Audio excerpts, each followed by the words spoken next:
Hey everyone, how you doing?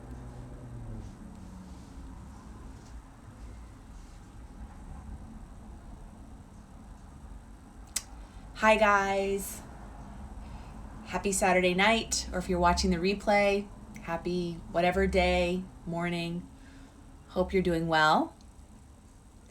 For those of you who don't know me, I'm Hillary Glaus, the host of Point Blank Period podcast. And I wanted to come on tonight, talk to you guys live, because I have a new episode of the podcast that is coming out tomorrow, Sunday. So you can find Point Blank Period podcast wherever you listen to podcasts, iTunes, Spotify, Stitcher. Just look up Point Blank Period podcast and it'll come up. So episode 2 is coming out tomorrow. And episode 2 of the podcast is all about the things that I wish I knew growing up about the menstrual cycle and about periods. Because let's face it, period education is sex education. And pretty much everything that I learned in sex ed excluded periods, or at least excluded anything, worth knowing, anything valuable about periods. And unfortunately, this is information that I had to learn on my own many years later. And I feel like the fact that we're not educating young women about their menstrual cycle, about periods, it's doing them a huge disservice. It's doing us a huge disservice, because every woman, every person who menstruates, every person with female physiology deserves to know this information, as well as their partners. This is knowing about the menstrual cycle, understanding the cyclical nature of the menstrual cycle is really important information. It can help us to strengthen our relationships. It can help us to really kind of dial in on our health, improve our health in all aspects. It can help us to feel more fulfilled in our lives, and it can really help us to learn what it is that really lights us up, what really excites us, what our purpose is. And I know that sounds really far-fetched, and it's like, how does the menstrual cycle do that? But it's really a tool for understanding yourself. And whether you have a period or you just are in a relationship with someone who does, or love someone who does, it's important. It's really important information. So there's a lot of this that I didn't learn growing up, and I want to, I want to talk about it more. I want to have more of these conversations. I want to break the stigma. I want to make these topics less taboo, because the more we talk about them, the more comfortable we feel talking about them, the less shame there will be around them, and the better off we'll be, is my opinion. So, like I said, episode 2 of Point Blank Period drops tomorrow. You can get it wherever you get your podcasts. But tonight I wanted to talk to you guys about 5 facts about the menstrual cycle that I bet you don't know. So, just like I was pretty clueless growing up about my period and the menstrual cycle, I would be willing to bet that a lot of you out there are pretty clueless about this, just like I was before I, intentionally started seeking out more information. So I'm going to share with you 5 facts. This is actually really, really interesting stuff, and I encourage you to stay on, whether you have a period or not, because this is like gold. This is really interesting stuff. So stay tuned. All right. So number 1 fact about the menstrual cycle that I bet you don't know is that there are 4 phases of the menstrual cycle. So the 4 phases of the menstrual cycle are let's start with menstruation, your period. There's the menstrual phase. Then there's the pre-ovulatory or follicular phase. Then there's the ovulatory phase. And then there's the premenstrual or luteal phase. So there's 4 phases of the cycle. So a lot of people learn about their period, and everything that happens in the month kind of leads up to this one single event, right? Either you have your period and you're happy because you're not pregnant, or you have your period and you're unhappy because you're not pregnant, or, you know, that's really it. It's like most people just think about their period. They don't think about what's going on throughout the intervening weeks leading up to the event that is your period. So that's why it's important to understand that as a person with female physiology, there are 4 distinct phases. So what happens in the menstrual cycle is obviously you're having, in the menstrual phase is you have your period, right? You're shedding,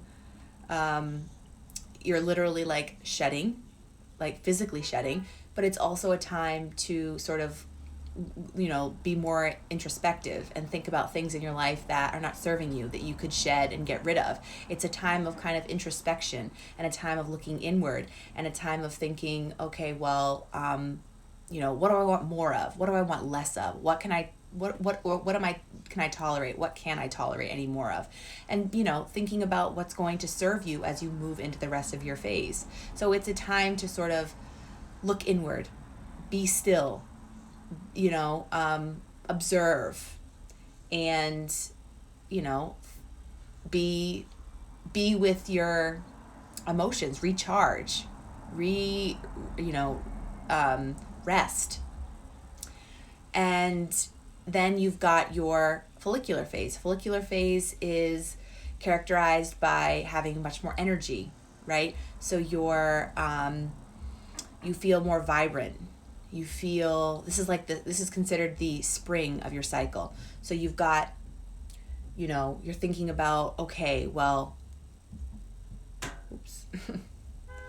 you're thinking about, what can I do that's exciting? Your brain is really primed for creativity and planning things and looking ahead and looking at big picture stuff. You can get really like big and bold and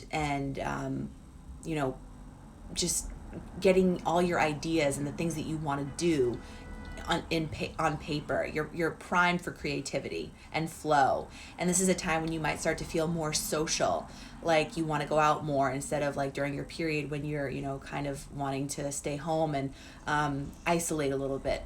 So then you've got your ovulatory phase, and this is the phase where you've got the most energy. This is the time when your hormonal levels are the highest, where you're just feeling, you're like rocking it. You're feeling like a diva. You feel like you can conquer the world. You feel unstoppable. This is a great time to like pitch a new idea to a team at work or to ask for a raise. This is literally when you are at your best, right? This is probably when you feel the most like yourself. You're most like, you have the most zest for life. And you're feeling really energized. And, it's a time when it's great to be interacting with people and socializing, and you get more energy from people, and you get, that kind of fills your cup up, as opposed to during the second half of your phase where you're more likely to want to recharge by staying home. So you're getting energy from external from things external to you, as opposed to something more, being more paying more attention to yourself and your inner world. So then you've got the luteal phase, which is the phase right before your period, where it's actually really probably one of my favorite phases. It's 10 to 14 days generally after ovulation leading up to menstruation. And this is the time when your period, your hormones, your estrogen, your testosterone, your progesterone are at their highest peak levels. And they peak kind of right around after ovulation into the beginning of the luteal phase, and then they drop. And that's when your body is preparing to shed, to have for your period to come. So there's like this really kind of movement from feeling like very energized and social, and you're more outward leaning, to becoming more introspective and inward leaning, and needing time for yourself. So it's actually a really cool phase, because you get to experience all of that. And again, that can be a little bit overwhelming if you don't know what's going on, if you're not kind of tracking your cycle and you're not aware that there are 4 phases of the menstrual cycle, and you think, oh my gosh, I feel a little crazy. And I actually have an episode of Point Blank Period coming up in a week or so that's going to address that directly, that feeling like, oh, I feel crazy during this time of my period, what's going on? There's actually a very there's an explanation for it. There's a physiological process going on that leads to actual like emotional manifestations that can cause you to feel PMS, that can cause you to feel, like, oh, I don't feel like myself, I feel like another person. So those are the 4 phases of the menstrual cycle. So that's number 1 thing that I doubt you knew. And I would be curious to know in the comments, if you are watching this, either the replay or live, if you knew that there are 4 phases of the menstrual cycle. That's number 1 fact. Number 2 fact is that your brain changes by 25% over the course of your cycle. I bet you didn't know that. So as women, as people with female physiology, our brain changes 25% over the course of our cycle. So there are hormonal and energy shifts going on throughout the whole cycle. The whole cycle is really, just a process of hormone and energy ebbs and flows. Like, that's really what's happening throughout the whole cycle. Like, things are being built and things are breaking down. Things are being built and things are breaking down. So just like the cycle of nature, right? With spring, summer, fall, winter, you've got your follicular phase, your ovulatory phase, your luteal phase, your menstrual phase. So the menstrual phase, the menstrual phases, the menstrual cycle is not unlike the cycles of the seasons, right? There are shifts. There's a breaking down and a building up, that happens throughout the course of the cycle.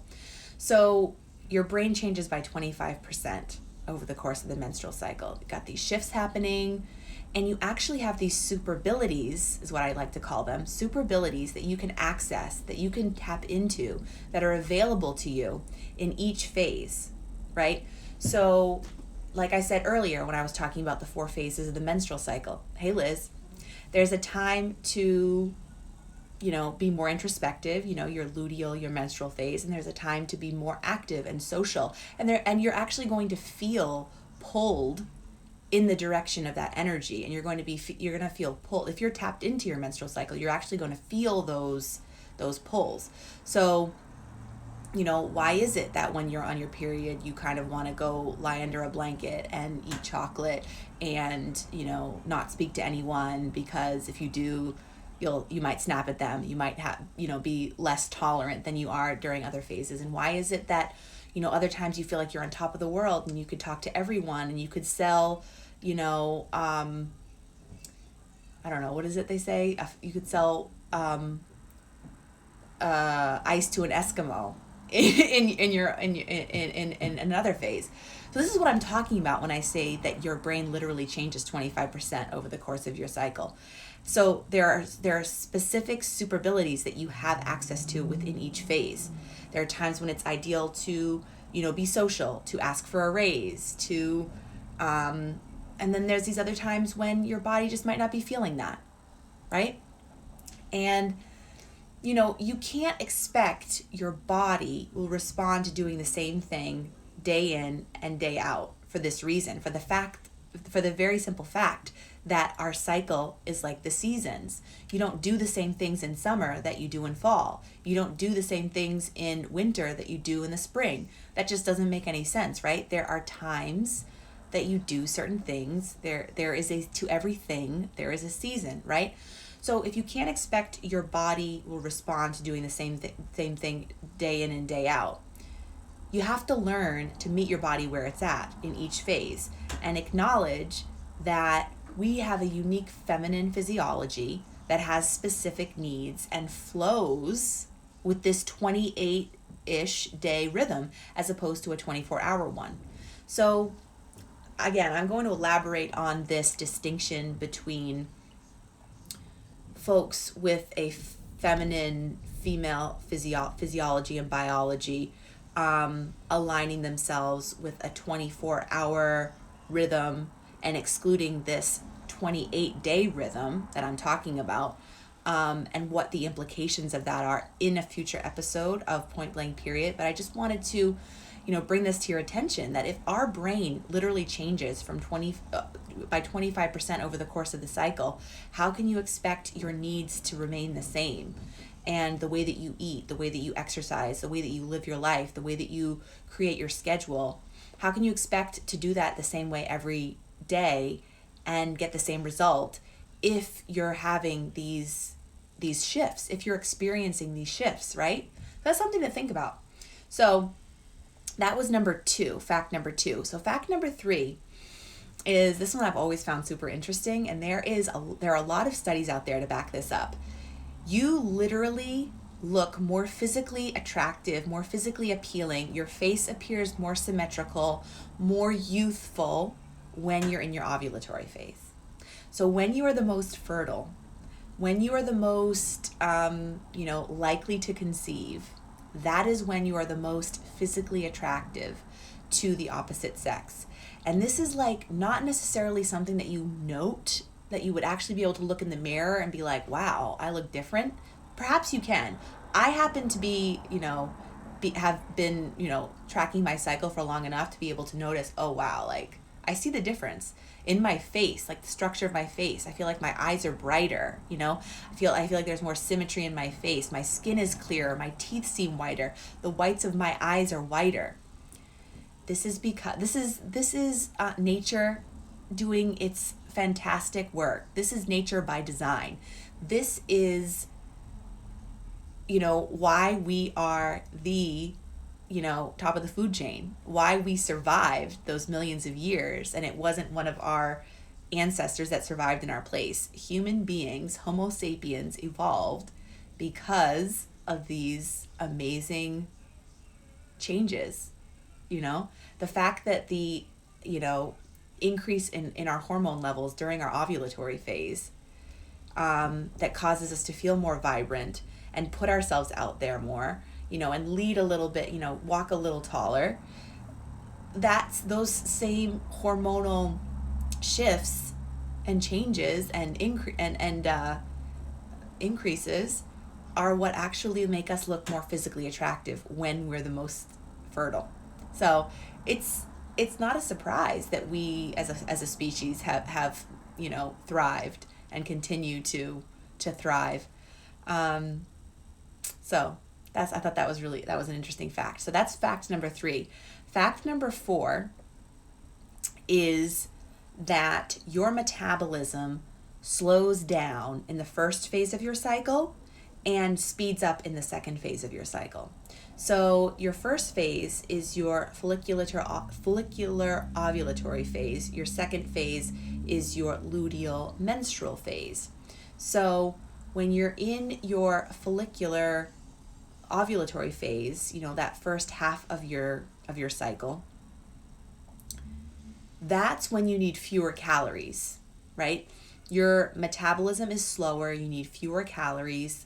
Your body responds much better to more high intensity exercise and other more intense cardio, more novel things like, doing things like, dance cardio, or like things that are new but that really get your heart rate up, maybe like sprinting, things like that. Your body responds better to that. Your body needs fewer calories in this phase because your metabolism is actually slower.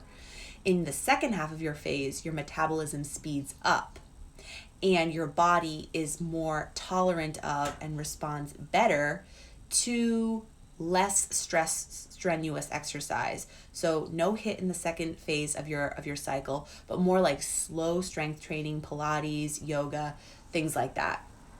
So in the second half of your phase, you actually need more calories, and those calories where those calories come from really matters. Not that it doesn't matter in the other half of your phase, but it especially matters in phase 2 because of these dramatic shifts and dips, peaks and dips in your hormones and energy levels. So eating things like complex carbohydrates and cruciferous vegetables, that's going to help to stabilize your blood sugar in the second phase of your cycle and cut cravings before your period, which can actually help to alleviate some of the symptoms of PMS.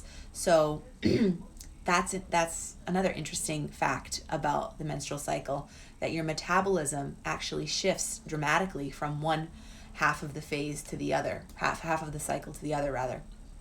Okay, and then your fifth fact about your menstrual cycle that I bet you didn't know is that PMS is common, very, very, very common, but not normal. PMS is not a given.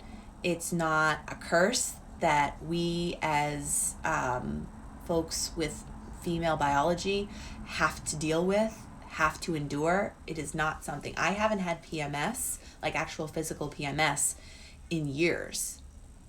And I think a lot of it has to do with not only understanding my menstrual cycle, but eating, exercising, living, or at least making shifts towards doing that more in a consistent way that supports my cycle so that I don't have these symptoms, right? So if I can do it, you can do it.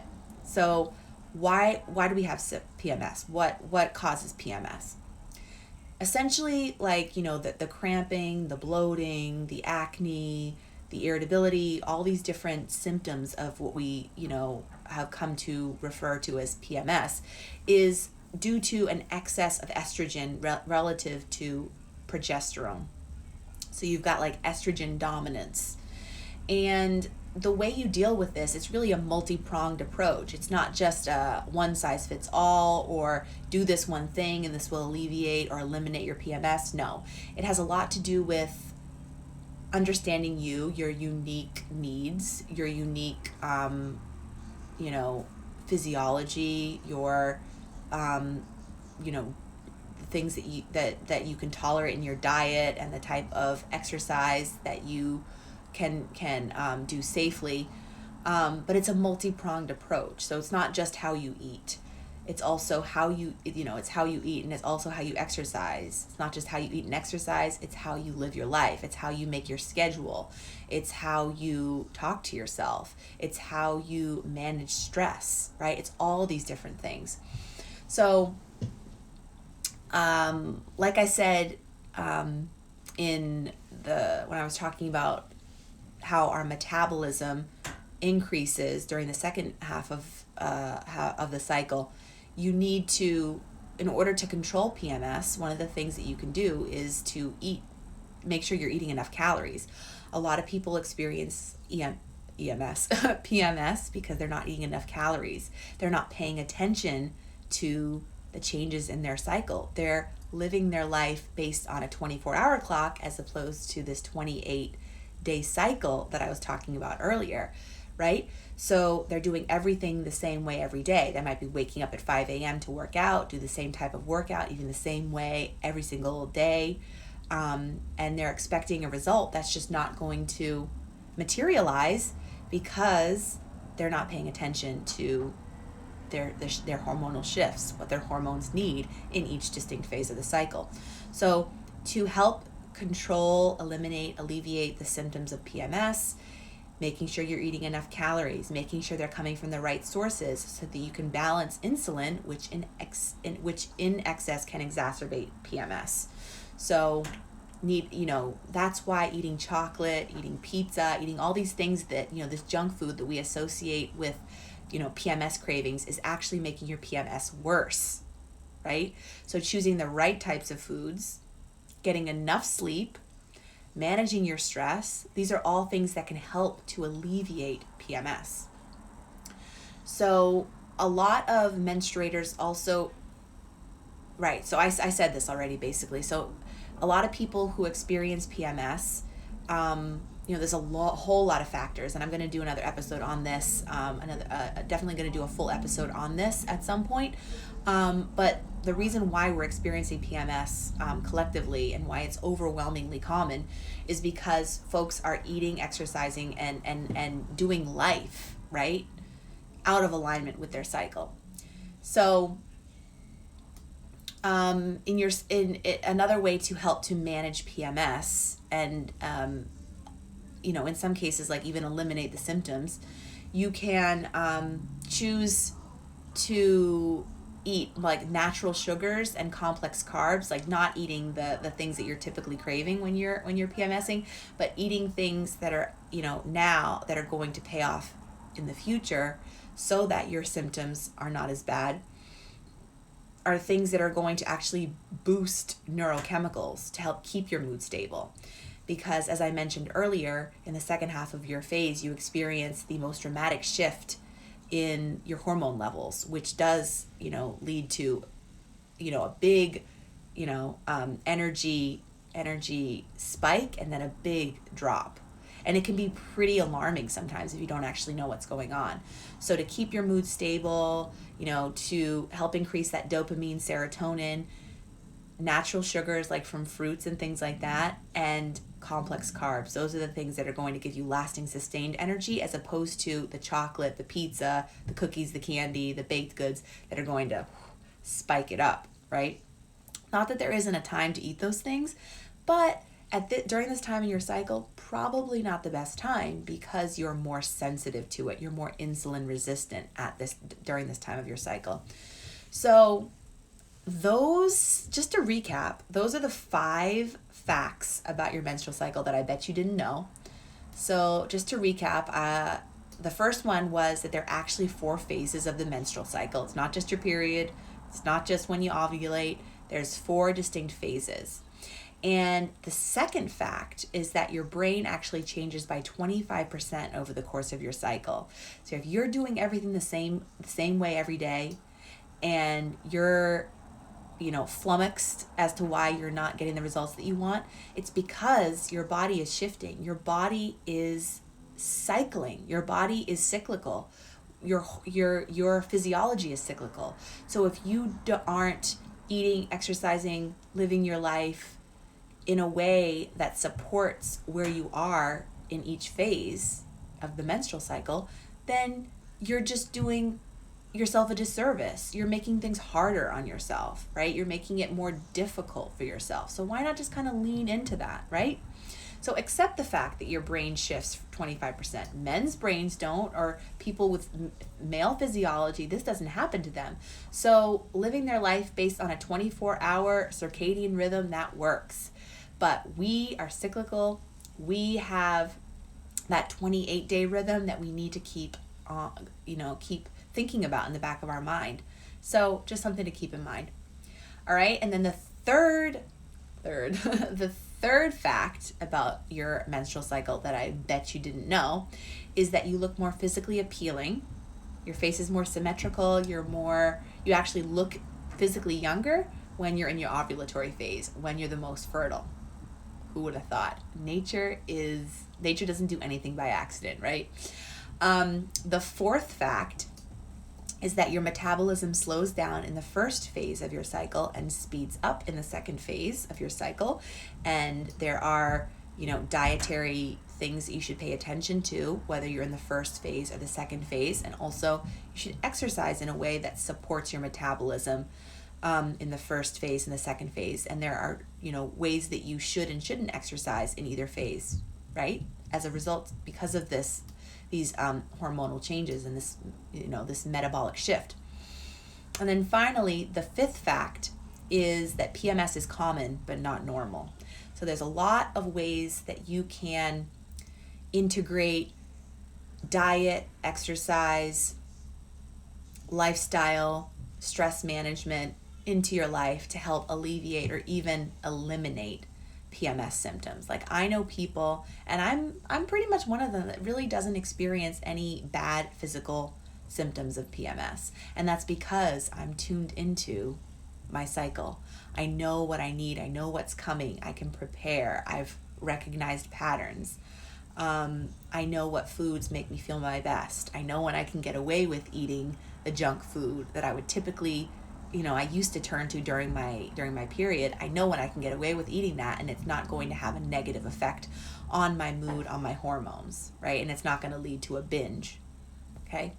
So those were the 5 facts. Hope you enjoyed that. And as always, thanks for joining me. And I hope that you're enjoying the podcast.